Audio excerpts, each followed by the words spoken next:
Olá, meninos e meninas. Nosso estudo de sintaxe começa pela análise sintática. Então, como é que a gente faz essa análise sintática? Tem regra para fazer análise sintática? Começa por onde? Então, vamos ver isso daí. Primeira coisa que a gente tem que fazer é ver o que a gente vai analisar, né? A análise sintática, ela se faz em oração. Mas aí eu tenho frase. Toda frase é uma oração. Período. O que é período? Simples, composto? Então, vamos organizar essa bagunça aí. Então, olha só. Primeiro, vamos definir o que é frase, o que é período e o que é oração, para saber aquilo em que cabe a análise sintática ou não, né? Então, primeiro, frase. Frase é sempre um enunciado de sentido completo. Então, esse sentido completo, esse enunciado é tudo aquilo que se diz. Esse enunciado, então, pode ter verbo e pode não ter verbo, né? Se você chega para alguém e fala assim, bom dia. Ora, bom dia, tem verbo? Não.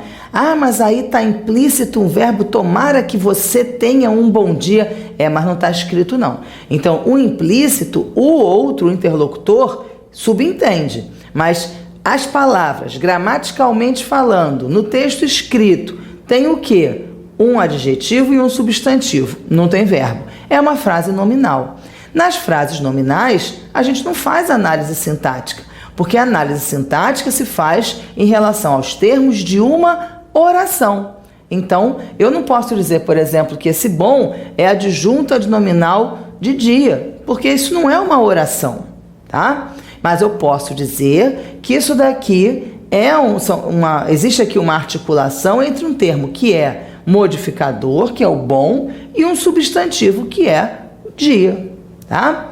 Então, ó, socorro, sei lá, outras coisas que a gente diz por aí, né? Que não tenham verbos. Então, são frases, têm sentido completo, mas não constituem orações, tá? Bom, a frase nominal, então, né? Não tem verbo. As frases verbais têm verbo. Então, as frases, como o próprio nome está dizendo, né? Verbal. Então, se a frase é verbal, é porque ela tem sentido completo e verbo. A frase nominal tem sentido completo e não tem verbo. A frase verbal tem sentido completo e tem verbo. Então, essa frase verbal eu posso analisar, né? Então, eu posso dividir essa frase em sujeito, em verbo, em complemento e analisar essa frase, tá? Bom, o que então é período? Período é a frase verbal, ou seja, tem sentido completo e tem verbo. Agora, e inicia com letra maiúscula e termina com ponto, sempre. Essa é a definição de período. Então, se frase, o que caracteriza a frase é o sentido completo, né? E aí ela pode ser nominal e verbal, o que caracteriza o período é, além do sentido completo, a presença do verbo. E como o período se caracteriza, começa pela letra maiúscula e termina no ponto, então a gente tem que contar quantas orações estão contidas nesse espaço aí, entre a letra maiúscula e esse ponto. Então, dependendo da quantidade de orações, eu tenho um período que a gente vai chamar período simples. Ora, se ele é simples, quantas orações ele vai ter? Uma só, um verbo só. Então, olha, queria um vestido. Pronto. Eu tenho um verbo só, queria. É um período simples. Comecei na letra maiúscula, que o que, terminei no ponto. Pronto, período simples. Ah, mas é uma oração, é uma frase, é um período? É uma frase, tem sentido completo, tem verbo. Se é uma frase verbal, é um período. E aí, nesse caso, período simples. No outro caso do período composto, eu tenho dois verbos. Queria que você me desse um vestido novo. Então, eu tenho o verbo aqui, ó, queria, e tenho que você me desse um vestido novo. Então, para fazer esse período composto aqui, quer dizer, para fazer essa oração, esse enunciado completo, eu precisei de dois verbos, né? O queria aqui e o desse. Então, a letra maiúscula começa no queria, a letra maiúscula está aqui, né? No que, do queria, e o ponto está lá. Dentro desse espaço, eu tenho dois verbos. E aí já vem o conceito de oração. Oração, então, é cada núcleo que gira em torno, o conteúdo que gira em torno desse núcleo verbal. Então, queria é uma oração e que você me desse um vestido novo é a outra oração. Tá? Então, eu tenho um verbo, tenho um período simples, tenho 2 verbos, ou 3, ou 4, ou 5, enfim, tenho um período composto. Tá? E agora, então, a estrutura de oração. Ora, já falamos de frase. O que caracteriza a frase? O sentido completo. O que caracteriza o período? Além do sentido completo, a presença de verbo. E a oração? O que caracteriza a oração? O verbo. Então, a oração não precisa ter o sentido completo, mas precisa se organizar em torno de um verbo, tá? Então, é a frase ou parte da frase que contém verbo. Então, se eu tenho, por exemplo, naquele trecho que a gente usou no slide passado, né? Olha aqui, queria que você me desse um vestido novo. Para fazer o sentido completo, a gente precisou de 2 orações, não é isso? Esse verbo, queria, esse trechinho aqui da frase, tem sentido completo? Não. Se eu só falo queria, eu não tenho sentido completo, porque quem quer alguma coisa. Então, não é uma frase, mas é uma oração, porque tem verbo, tá? Então, o que caracteriza a frase é o sentido completo, o que caracteriza a oração é a presença do verbo, e o que caracteriza o período é a junção dessas 2 coisas, o sentido completo e a presença do verbo. Tá legal?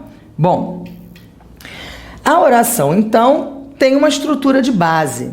Então, a gente pode, claro, acrescentar termos numa estrutura de base para melhorar as informações, para a frase ser mais rica, para o enunciado ser mais rico. Mas a gente não precisa. A gente, partindo da estrutura de base, consegue enunciar qualquer coisa, né? Então, repare que, por exemplo, para você se vestir, a gente pode se vestir de uma maneira mais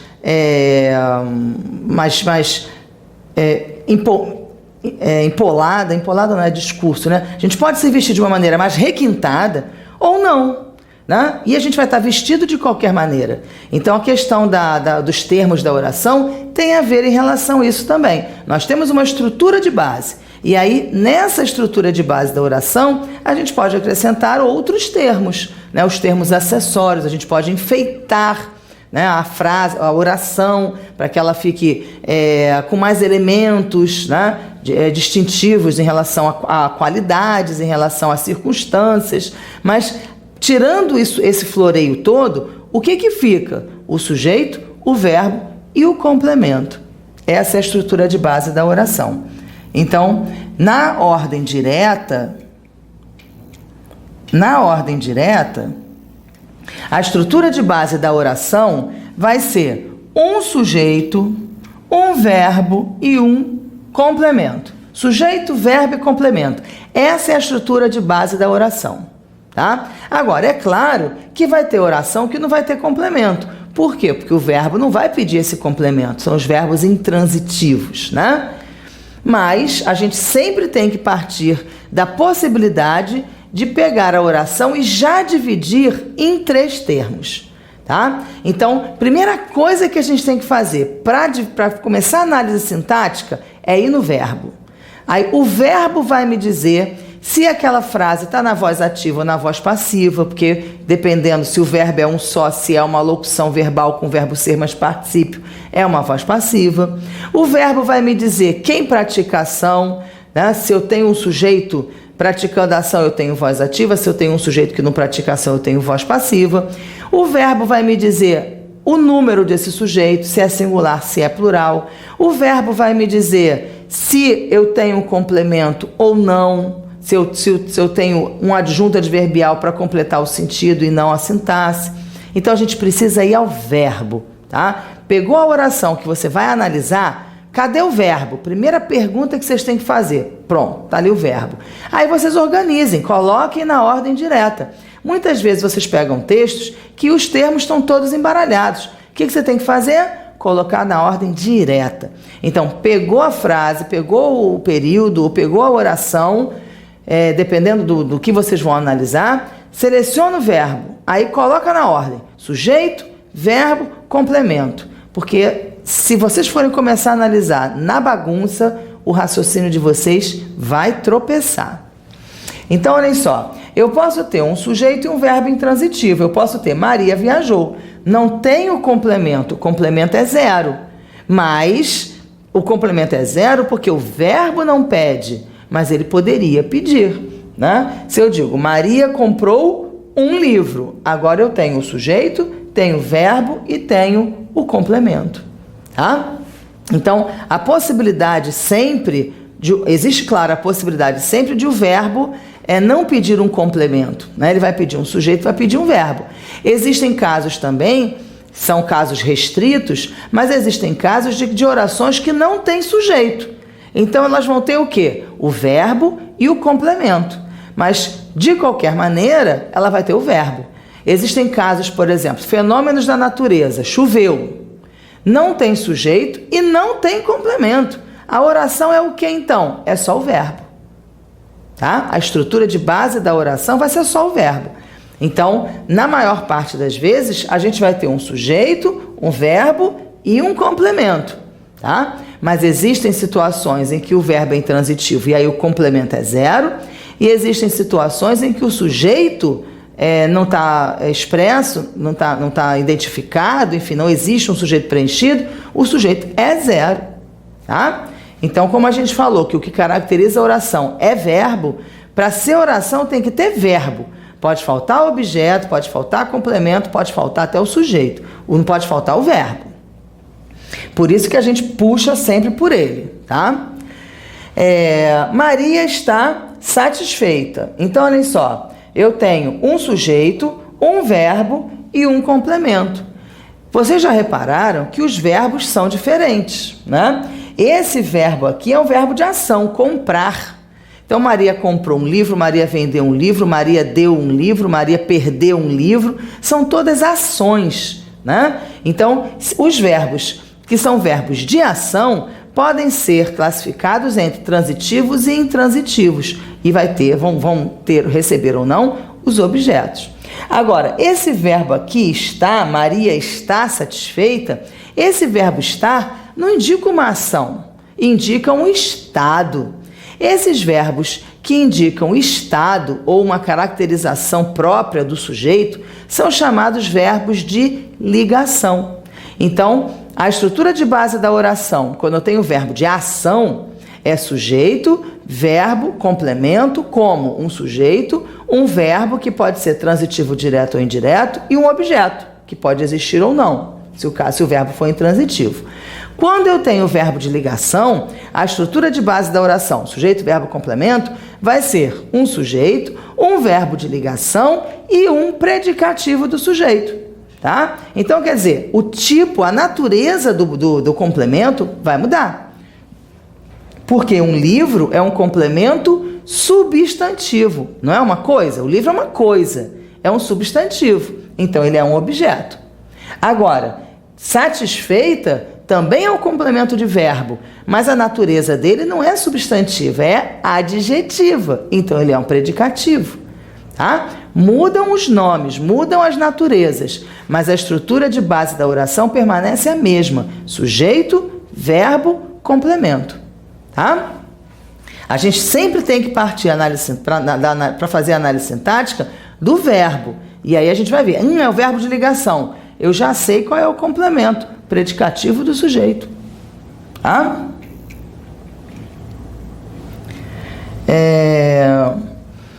E aí a gente tem os adjuntos adverbiais, são termos acessórios e têm seu lugar no final da oração. Por que é importante a gente dizer isso? Porque muita gente confunde o adjunto adverbial com o complemento do verbo. Adjunto adverbial não é complemento de verbo. Reparem que a gente está falando de classes gramaticais, né? Nós já falamos que os objetos são termos substantivos, são complementos de verbos de ação. Nós falamos que os predicativos são termos adjetivos, são complementos de verbos de ligação. Os adjuntos adverbiais são advérbios. Os advérbios, a natureza dos advérbios é circunstancial. Você pode escolher se você vai dizer a data, quer dizer, um lugar onde algo aconteceu, o tempo onde algo aconteceu, o meio com que algo aconteceu, enfim, o modo, a consequência, a causa, a finalidade, né? A gente pode escolher a consequência que vai ser, a circunstância que vai ser relatada. Então, os advérbios, eles não são termos obrigatórios, eles são termos circunstanciais. Eu posso escolher, tá? Que tipo de circunstância eu vou expressar. Quando eu tenho um substantivo, quando eu tenho um objeto, eu não tenho essa variação de sentidos, né? Então eu posso escolher dentre vários substantivos. Maria comprou um livro, um vestido, um sapato, um batom, enfim, eu vou escolher entre substantivos, mas eu não vou variar sentido. Agora, no caso dos advérbios, se eu digo Maria viajou ontem e Maria viajou de avião, são significados diferentes, porque traduzem circunstâncias diferentes. Por conta disso, então, os adjuntos adverbiais são chamados de termos acessórios. Eles não compõem a estrutura de base da oração. Então, o lugar deles é no final dessa estrutura de base. Qual é, então, a ordem direta da oração? Primeiro vem o sujeito, depois vem o verbo, depois vem o complemento, e aí é que vem o adjunto adverbial. Se eu deslocar esse adjunto adverbial e ele for grande, 3 palavras, por exemplo, a pontuação vai ser obrigatória, tá? Então, a ordem direta é essa daqui, ó. A gente vai ter um sujeito, o verbo e o complemento. Essa é a estrutura de base da oração. Se eu quiser acrescentar uma circunstância, que pode ser variada, eu vou colocar essa circunstância lá no final.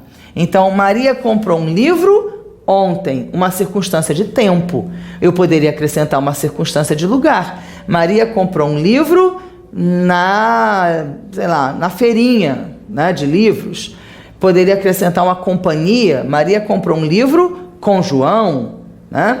E assim por diante. A gente pode acrescentar uma porção de circunstâncias a essa estrutura de base, tá? É claro que eu posso pegar esse ontem e colocar fora de lugar, mas aí eu não vou ter a ordem direta da oração.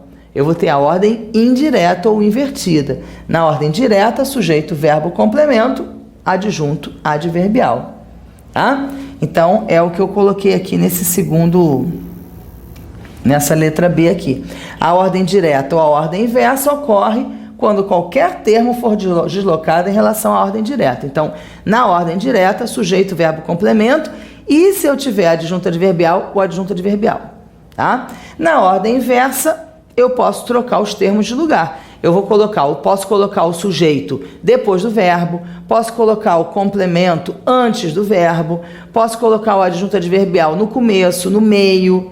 Então, justamente porque existe a possibilidade da inversão dos termos, justamente por causa disso, e nos termos que vocês forem, nos textos que vocês forem ver na prova, os textos que vocês forem usar para analisar numa prova de concurso, muitas vezes a gente vai ter texto literário e aí a inversão é a ordem da casa, né?